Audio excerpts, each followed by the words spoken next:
Praise the lord, hallelujah. इस यीशु मसीह के वचनों के प्रोग्राम में आपका स्वागत है। एक स्तुति आराधना करके प्रार्थना करके हम पवित्र बाइबल से वचन ध्यान करेंगे। रुत है खुशियों की, समा है सुहाना। रुत है खुशियों की, समा है सुहाना। होशाना होशाना गावो होशाना। होशाना होशाना गावो होशाना। पैदा हुआ मसीह, फजा है नगमाना। पैदा हुआ मसीह, फजा है नगमाना। होशाना होशाना गावो होशाना। होशाना होशाना गावो होशाना। आसमान को छोड़ा उसने, टूटा रिश्ता जोड़ा उसने। आसमान को छोड़ा उसने, टूटा रिश्ता जोड़ा उसने। जोर शैतान का तोड़ा उसने, जोर शैतान का तोड़ा उसने। साथ है अब मसीहा, तुम ना घबराना। साथ है अब मसीह, तुम ना घबराना। होशाना होशाना गावो होशाना। होशाना होशाना गावो होशाना। जिंदा खुदा का राज दुलारा, सुबह का तारा नूर का दारा। जिंदा खुदा का राज दुलारा, सुबह का तारा नूर का दारा। देने आया जग का कफारा, देने आया जग का कफारा। उसके प्यार को हरगिज तुम ना ठुकराना। उसके प्यार को हरगिज तुम ना ठुकराना। होशाना होशाना गावो होशाना। होशाना होशाना गावो होशाना। मेरे मसीह की ज़ात लसानी, वो है अफजल वो लाफानी। मेरे मसीह की ज़ात लसानी, वो है अफजल वो लाफानी। दारी उसने शक्ल इंसानी, धारी उसने शक्ल इंसानी। पेश करो तुम उसको दिल का नजराना। पेश करो तुम दिल को उसको दिल का नजराना। होशाना होशाना गावो होशाना। होशाना होशाना गावो hosanna. Praise the lord, hallelujah. है हमारे परमपिता पवित्र परमेश्वर, इस समय आराधना के लिए, प्रार्थना के लिए और आपका वचन ध्यान करने के लिए हमें समय देने के लिए और हमें जिंदा रखे आपके पवित्र आत्मा से चलाने के लिए आपका धन्यवाद करते हैं प्रभु। आपके लहू से हमें धोइए, आपके वचनों से हमें भरिए प्रभु। आपका मुख कांति हमारे में चमकाइए प्रभु, हमारे ज़िंदगी में चमकाइए प्रभु। आपके हमारे परिवार में चमकाइए प्रभु, और आपके पवित्र आत्मा से निरंतर चला के आपके राज्य के वारिस बनाइए प्रभु, और आपके राज्य के काम में हमें व्यस्त रखिए, और आपके आने वाले घड़ी के लिए हमें संपूर्ण तरीके से तैयार कीजिए प्रभु।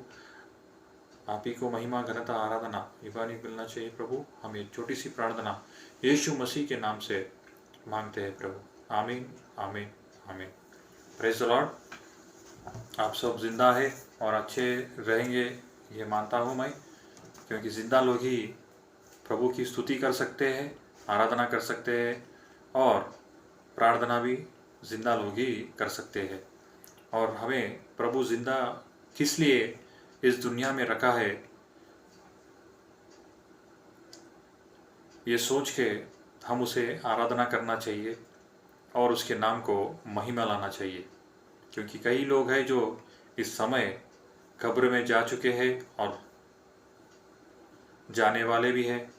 हर एक दिन हर किसी का समय आएगा जो कब्र में जाएगा, पर जाने से पहले हमें यीशु का काम करके जाना चाहिए, क्योंकि उसका काम करने से ही हमें नित्य जीवन मिलेगा और हमें अपना बहुमान यीशु ही देगा। कब देगा? हम उसके वचनों पे चलने से ही देगा, ये प्रभु का वचन कहता है। चलिए हम प्रकाशित वाक्य से आज हम ध्यान करेंगे, यीशु मसीह के वचनों को। प्रकाशित वाक्य अध्याय 1, कोशिश करेंगे कि पूरी एक अध्याय हम पढ़ेंगे।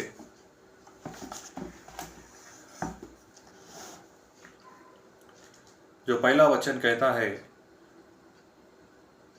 रेवलेशन चैप्टर 1, प्रकाशित वाक्य चैप्टर 1 वचन 1 से, यीशु मसीह का प्रकाशित वाक्य जो उसे परमेश्वर ने इसलिए दिया कि अपने दासों को वे बातें जिनका शीघ्र होने अवश्य है दिखाए, और उसने अपने स्वर्गदूत को भेजकर उसके द्वारा अपने दास यूहन्ना को बताया। देखिए, प्रकाशित वाक्य जो उसे परमेश्वर ने इसलिए दिया, यीशु मसीह का प्रकाशित वाक्य जो उसे परमेश्वर ने दिया कि अपने दासों को वे बता सके जो शीघ्र होने वाला है। परमेश्वर जो जिंदा खुदा है, प्रकाशित वाक्य यीशु मसीह को बताया, और यीशु मसीह ने अपने स्वर्गदूतों को भेजकर यूहन्ना को बताया। ये वचन कहता है, भूमि जब बनी वो कैसे बनी, किस तरह बनी, और भूमि का समय आने पे वो खत्म हो जाएगा और नए भूमि नया आकाश फिर से बनेगा। ये प्रभु का वचन कहता है। भूमि जब बनी थी, जब कई लोग इस दुनिया में आए, कई लोग प्रभु को माने, प्रभु की आज्ञाओं को माने, प्रभु से प्यार करे, और प्रभु से जो चले थे वो आशीर्वाद के वारिस बने और वो नित्य जीवन में जाने के मार्ग पे चले हैं। और कई लोग ऐसे भी थे जो प्रभु का वचन को जानकर भी उसे निर्लक्ष्य किए और बुद्धिहीन से वो अग्नि में जलाए गए। तो हम आज किस मोड़ पे है, किस रास्ते में चल रहे हैं? क्या हम प्रभु के वचनों में चल रहे हैं या नहीं चल रहे हैं? ये हर दिन हमें हमारे दिल को टटोलना चाहिए और हमारे जीवन में किस तरह हम जी रहे हैं, हमें अपने आप से प्रश्न करना चाहिए। क्योंकि इस वचन में आगे कहा गया है, तीसरे वचन में, धन्य है वह जो इस भविष्य ध्वनि के वचन को पढ़ता है और वे जो सुनते हैं और इसमें लिखी हुई बातों को मानते हैं, क्योंकि समय निकट है। मेरा ये कुछ काम नहीं कि मैं आपको बाइबल के बारे में बता सकूं। मैं बचपन से कभी नहीं सोचा कि मैं बाइबल के बारे में प्रकट करूंगा और यीशु मसीह के बारे में प्रकट करूंगा। ये मेरा कुछ उद्देश्य नहीं था, पर प्रभु ने मुझे बुलाया है इस वचनों को प्रकट करने के लिए। हाँ मेरे भाइयों और बहनों, क्योंकि मैं कभी यीशु में नहीं चला था, पवित्रता में नहीं चला था, इस दुनिया के अनुसार चल रहा था, पर यीशु ने मुझे बुलाया है कि मैं पवित्र ग्रंथ के वचनों को आपको बता सकूं, क्योंकि समय निकट है। मेरे जैसे कई लोगों को प्रभु बुला रहा है और बुलाएगा, क्योंकि वो हम सबसे प्रेम करता है। भारत देश से भी प्रेम करता है, चाइना देश से भी प्रेम करता है और अमेरिका से भी प्रेम करता है। इस दुनिया में जितने भी देश है और जितने भी लोग इस दुनिया में रह रहे हैं, जिंदा लोग, उन्हें सबसे प्रेम करता है। इसलिए वो अपने वचनों को शीघ्र से प्रकट कर रहा है। आज हैदराबाद में मुझे बुलाया है और हैदराबाद में कई लोगों को बुला के कई सालों से बहुत से लोगों को ये वचनों को प्रकट करा रहा है। हर देश में, हर राज्य में, हर शहर में। आज देखते हैं हम यूट्यूब में कई लोग बाइबल के बारे में प्रचार कर रहे हैं।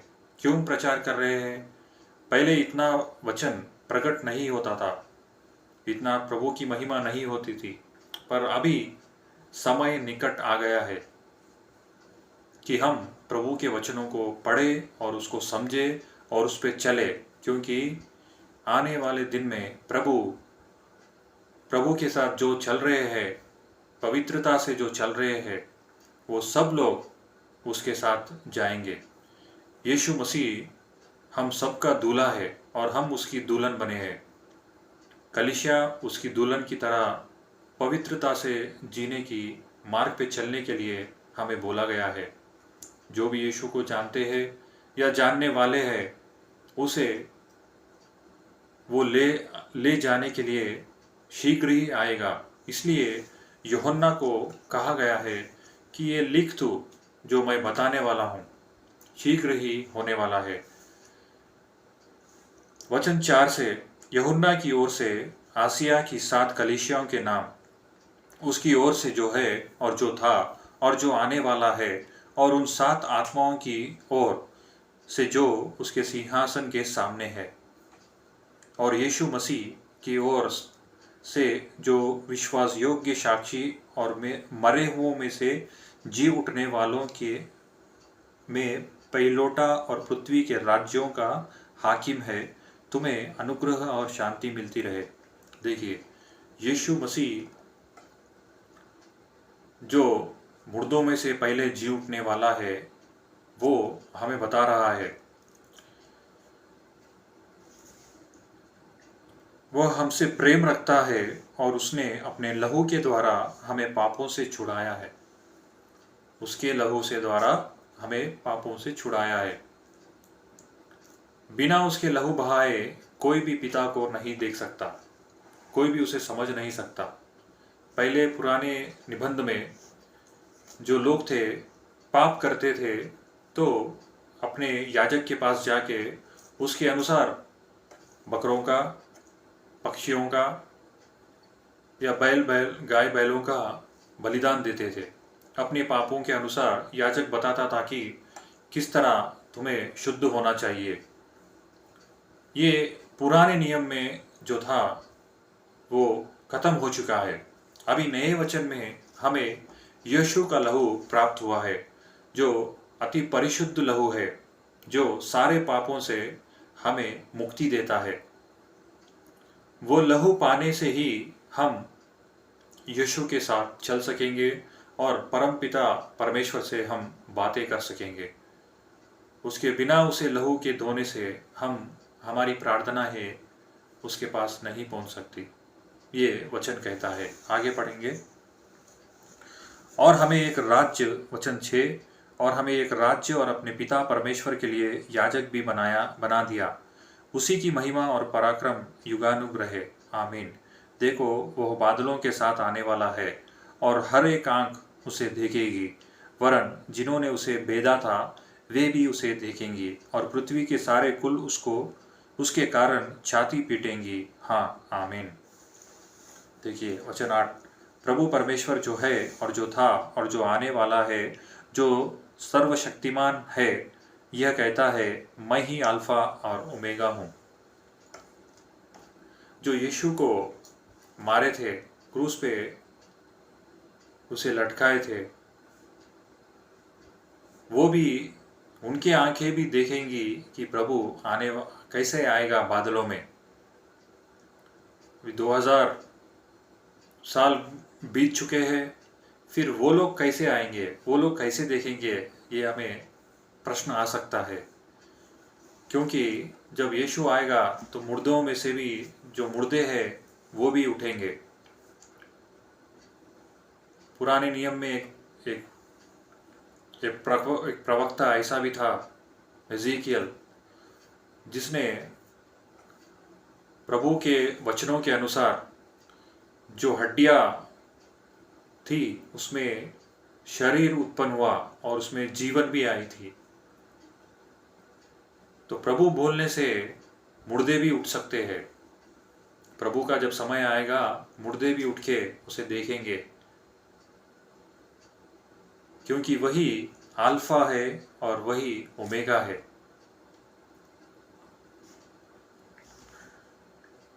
वचन 9, मैं यूहन्ना जो तुम्हारा भाई और यीशु के क्लेश और राज्य और धीरज में तुम्हारा सहभागी हूँ, परमेश्वर के वचन और यीशु की गवाही के कारण पतमुस नामक टापू में था। यूहन्ना जो ये प्रकाशित वाक्य लिखा है वो पतमुस नामक पाटू पे था। पाटू मतलब टापू, मतलब आइलैंड, जो समुद्र के बीच एक बड़ी सी जगह रहती है, बड़ी या छोटी, वो सेपरेट रहता है। आज हम देखते हैं न्यूज़ों में भी या कई मूवीज़ में भी देखे होंगे आप लोग, एक समुद्र के बीच में एक आइलैंड रहता है, सेपरेट घर रहता है, जहाँ पे जो ज़्यादा पैसे वाले हैं, अमीर लोग हैं, वहाँ पे कई समय बिताते हैं, अकेले रहना बिताते हैं। तो वैसे एक जगह पे यूहन्ना को बंदी बनाया गया था। उस समय उसे यीशु का दर्शन मिला और उसकी आत्मा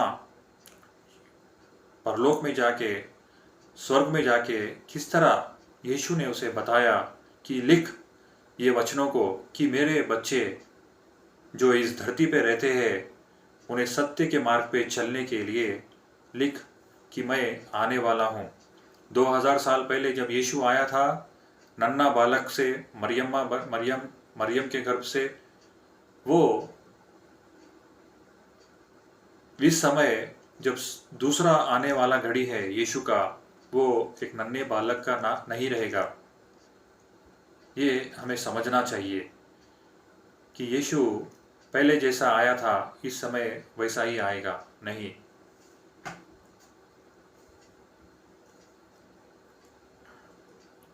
आगे पढ़ेंगे हम।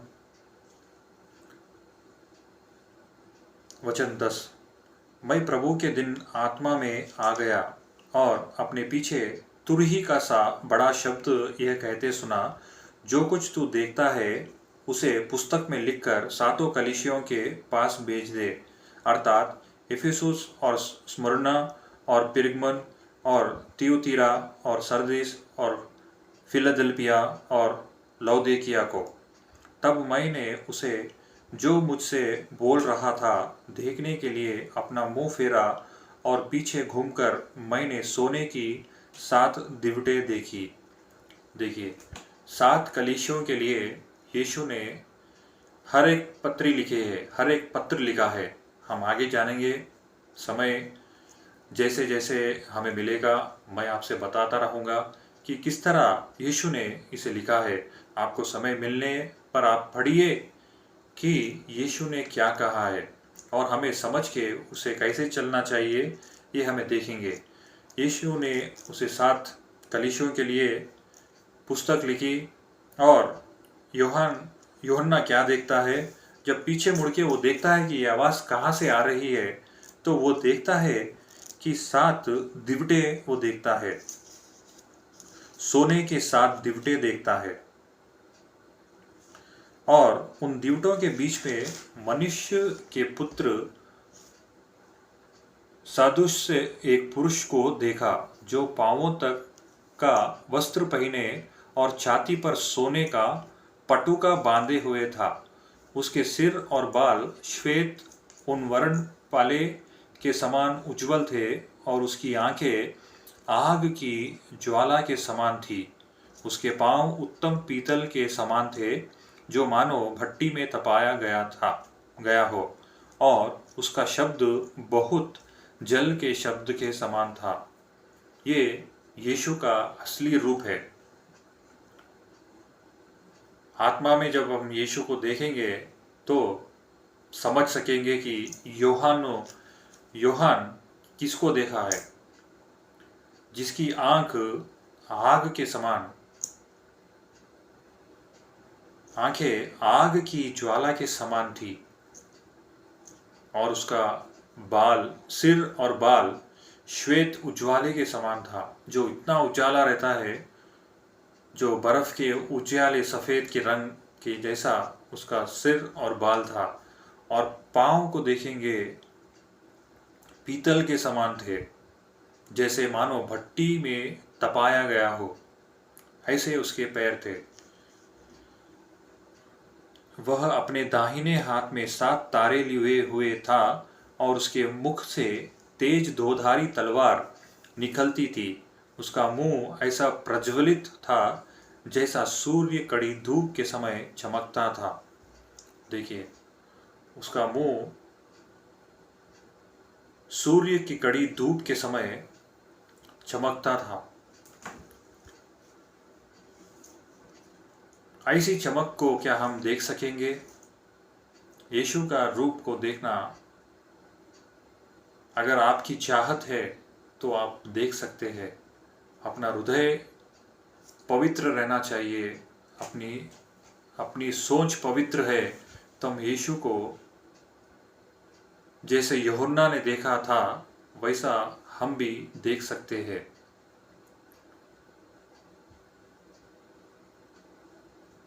एक जादूगर जो था, मैं एक सही घटना आपको बताता हूँ। एक घटना में जो जादूगर लोग रहते हैं, जादूगर मतलब बच्चों का जादूगर नहीं, जो तंत्र मंत्र करते हैं, वैसे एक जादूगर ने यीशु को पहले वो नहीं जानता था, तो वो कई बैलों के बकरों के खून से वो जादू टोना करके कई आत्माओं को, दुष्ट आत्माओं को अपने चंगुल में रख के काम कराता था। इस दुनिया में वो पैसे लेके काम कराता था। कैसे काम? किसी का परिवार तोड़ना है या किसी की हत्या करना है, तो वैसे जादू टोना करने वाले लोग उसके पास जाकर उस आदमी का फोटो या कुछ चीज़ लेके जाके उसे बताते थे। तो वो आदमी एक शहर में रहता था और जो आदमी की हत्या वो करना चाहता था वो वहीं बैठ के कर देता था।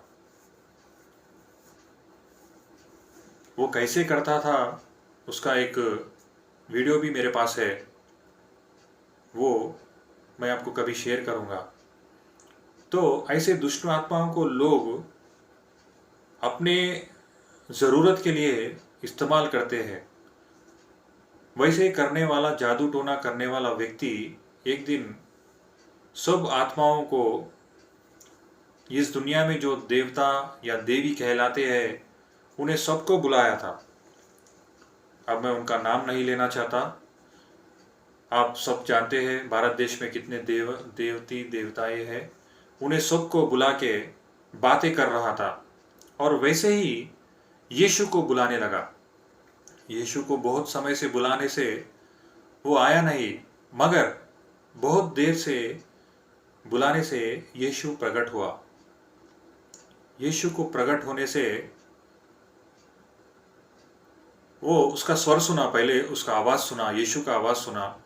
सुनने से वो बोला, मैं तुझे कितने देर से बुला रहा हूँ, तू आया नहीं। इस देवती देवताओं को मैंने बुलाया, भारत देश के देवता देवतियों को, वो कुछ ही समय में आ गए और मुझसे बातें करने लगे। तू क्यों इतना देर लगाया? कह के यीशु से पूछने लगा। कौन? एक साधारण सा मनुष्य जो जादू टोना करता था, वो यीशु से बातें करने लगा। यीशु ने उससे कहा, मैं साधारण देव देवतियों की तरह नहीं हूं जो तुझे बुलाने से प्रकट हो जाऊंगा। तो उस मनुष्य ने कहा, मैं तुझे देखना चाहता हूं। तो यीशु ने कहा, ठीक है, तुझे मुझे देखना है तो देख, बोल के उसका असली रूप उसे प्रकट किया। उसे वो मनुष्य देख नहीं सका, गिर पड़ा। फिर बाद में यीशु ने उससे बातें की, मैं एक पवित्र ईश्वर का पवित्र पुत्र हूँ। तू मुझे देखना चाहता है तो तू भी पवित्र रहना चाहिए। अब वो अपवित्रता में रहकर तू मुझे कभी नहीं देख सकता, देखेगा तो भस्म हो जाएगा करके यीशु ने उससे बातें की। तब वो मनुष्य सोच में पड़ गया। तब वो पवित्र बाइबल लेके पढ़ने लगा यीशु के वचनों को। बाद में वो एक ईसाई बन गया और बड़ा सा प्रवक्ता बन के जिधर भी जाता है इस घटना को प्रकट करता है और यीशु के बारे में आज पूरे दिल से वो इस वचनों को बताता है दुनिया वालों को। अगर हम आगे देखेंगे, बाद में यूहन्ना भी उसे देखने के बाद क्या हुआ हम देखेंगे। जब मैंने उसे वचन 17, जब मैंने उसे देखा तो उसके पैरों पर मुर्दा सा गिर पड़ा।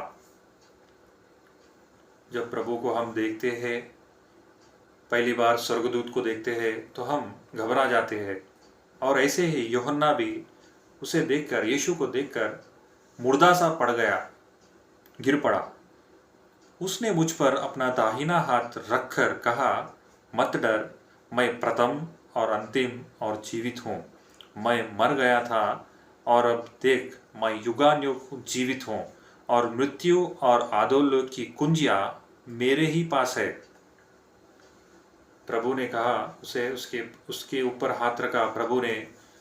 तो जब वो थोड़ा उठ खड़ा हुआ और प्रभु ने बोला, देख मैं मर गया था पर अब युगानुयुग जीवित हूँ, और मृत्यु और अधोलोक की कुंजियाँ मेरे ही पास है। देखिए, यीशु इस दुनिया में आकर मरकर जो कुंजी, क्या कहते हैं इसे,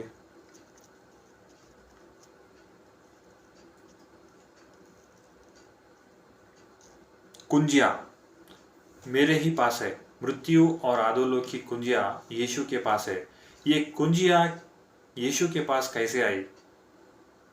धरती पर जब वो आया, मृत्यु से लड़ने का और एक मुख्य कारण है शैतान से उस कुंजियों का अधिकार लेना।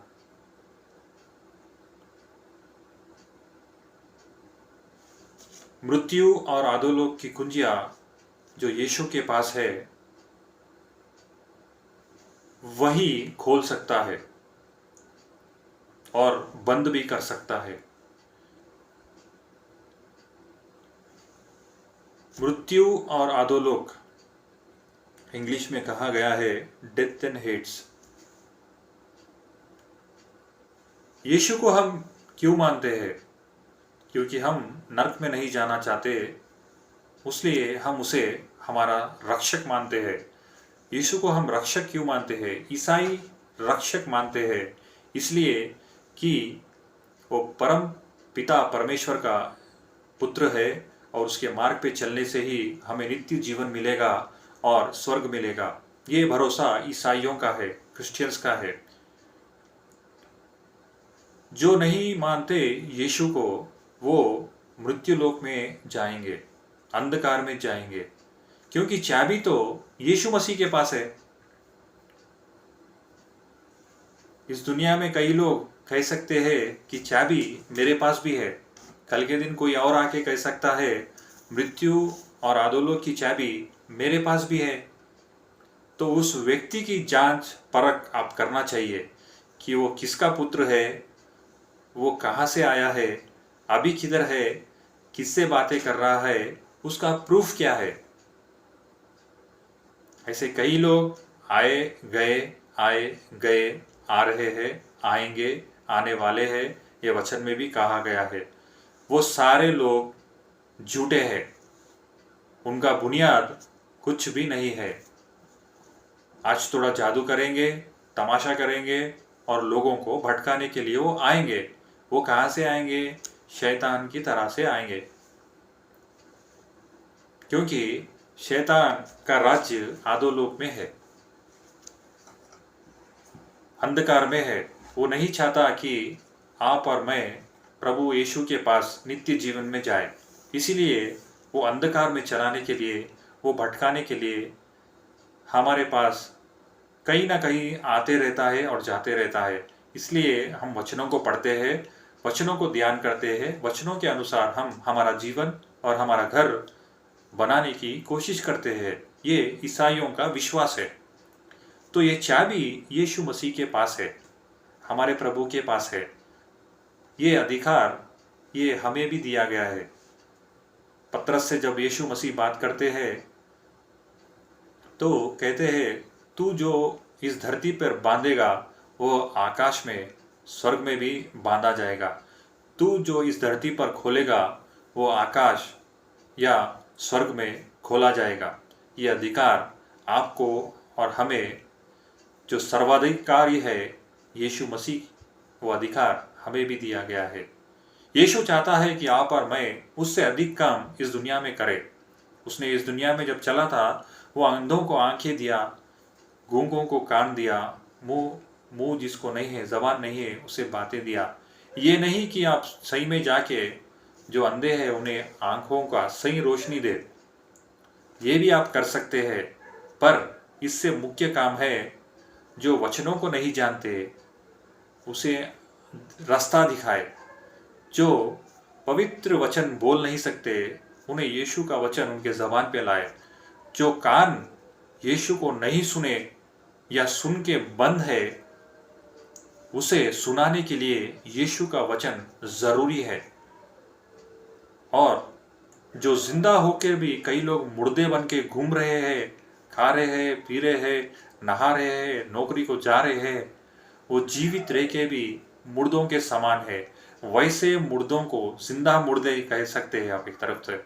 वैसे लोगों को भी उन्हें जी उठाना हमारा काम है, ईसाइयों का मुख्य काम है। यह अधिकार हमें दिया गया है। आखिरी वचन पढ़ेंगे, अध्याय 1 वचन 20, अर्थात उन सातों, 19 वचन पढ़ेंगे। इसलिए जो बातें तूने देखी है और जो बातें हो रही है और जो बातें इसके बाद होने वाली है, उन सब को लिख ले। अर्थात उन 7 तारों का भेद जिन्हें तूने मेरे दाहिने हाथ में देखा था, और उन 7 सोने की दीवटे का भेद। वे 7 तारे 7 कलीसियाओं के दूत है, और वे 7 दिवट 7 कलीसिया के है। ये 7 का, ये जो 7 दिवटे है, 7 कलीसिया है, 7 स्वर्गदूत है, इसके 7 सितारे हैं। इसके बारे में बहुत लंबा समय बीत जाएगा अगर हम समझने लगेंगे तो ये पहला अध्याय में हमने क्या सीखा? यीशु मसीह तो मुर्दों में था, वो जी उठा है। और यूहन्ना को उसने ये आखिरी पुस्तक, ये पवित्र बाइबल की पुस्तक में आखिरी दर्शन जो यूहन्ना को मिली है, उसे लिखने के लिए क्यों कहा है, हमें ध्यान करना चाहिए। और ये कुंजी के बारे में भी आपने देखा है, मृत्यु और आधोलोक की कुंजियां हमारे यीशु मसीह के पास है। तो ऐसे सच्चे परमेश्वर को हम सेवा कर रहे हैं, तो हमारा जीवन कितना सौभाग्य है और धन्य है। जो इस वचनों को पढ़ते हैं और जो इस वचनों को समझते हैं और जो इस वचनों को प्रकट करते हैं, वो बहुत ही धन्य लोग हैं, ये वचन कहता है। तो आप कभी मत सोचिए कि मेरा जीवन क्यों इस तरह बिगड़ गया है। बिगड़े हुए जीवन को सुधारने के लिए प्रभु यीशु है। कई लोग सोचते हैं, क्या मेरा जीवन अभी भी बदल सकता है? क्या मुझे इस पाप की दलदल से क्या मुझे कोई उठा सकता है? तो हाँ, आज आपको मैं एक शुभ समाचार सुनाने ही आया हूँ कि हमारा जिंदा परमेश्वर यीशु मसीह जो मृत्यु से लड़के जीवित हुआ था, उसका आत्मा अगर हम पुकारेंगे पवित्र आत्मा के द्वारा, वो आके हमारे दिलों में बसेगा और हमें पवित्रता में लेके जाएगा। ये हमारा जिंदा खुदा का वचन है। चलिए हम प्रार्थना करते हैं और हम आगे कल फिर इस प्रोग्राम में मिलेंगे। हे हमारे परमपिता पवित्र परमेश्वर, इस समय आराधना के लिए, प्रार्थना के लिए और आपके सच्चे वचनों को जानने के लिए हमें ये समय देने के लिए आपका धन्यवाद करते हैं प्रभु। हाँ प्रभु, उस समय आपने यूहन्ना को आपका दर्शन दिया और आपने जो ज़रूरी बातें हैं इस पुस्तक में लिखाई है प्रभु। हाँ प्रभु, हम किसके पास जाए कि हमें शांति मिले, हम किसके पास जाए कि हमें सत्य मार्ग मिले, हम किसके पास जाए कि हमें सच्ची प्यार मिले। हाँ प्रभु, हम इस दुनिया में किसी के पास नहीं जा सकते प्रभु, क्योंकि इस दुनिया में सारे लोग सारे लोग सारे लोग झूठे हैं प्रभु।